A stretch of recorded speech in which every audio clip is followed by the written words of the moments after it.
ఇంటి యజమానికి అదృష్టం బాగా కలిసి రావాలంటే, ఇంట్లో వాళ్ళందరికీ డబ్బులు బాగా రావాలంటే, ఇంట్లో పిల్లలు తొందరగా సెటిల్ అవ్వాలంటే, తులసి కోట దగ్గర ఆడవాళ్ళు ప్రత్యేకంగా పూజ చేయాలి.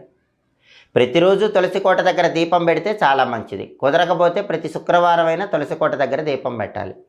అయితే చాలామంది ఏం చేస్తారంటే, ఇంట్లో పెంచితే రామ తులసి పెంచుతారు, లేకపోతే కృష్ణ తులసి పెంచుతారు. అలా కాకుండా 2 రకాలైనటువంటి తులసులు ఇంట్లో పెంచితే చాలా మంచిది. అలాగే కొంతమంది కేవలం కృష్ణ తులసి పెంచుతారు, కొంతమంది కేవలం లక్ష్మీ తులసి పెంచుతారు. అలా కాకుండా 2 రకాలైనటువంటి తులసి ఇంట్లో పెంచితే చాలా మంచిది. ఎప్పుడైనా సరే కృష్ణ తులసి చూస్తే కనుక కాండం నీలం రంగులో ఉంటుంది, లక్ష్మీ తులసి కాండం ఆకుపచ్చ రంగులో ఉంటుంది. కృష్ణ తులసి ఆకులు కొద్దిగా నల్లగా ఉంటాయి, లక్ష్మీ తులసి ఆకులు ఆకుపచ్చ రంగులో ఉంటాయి. లక్ష్మీ తులసిని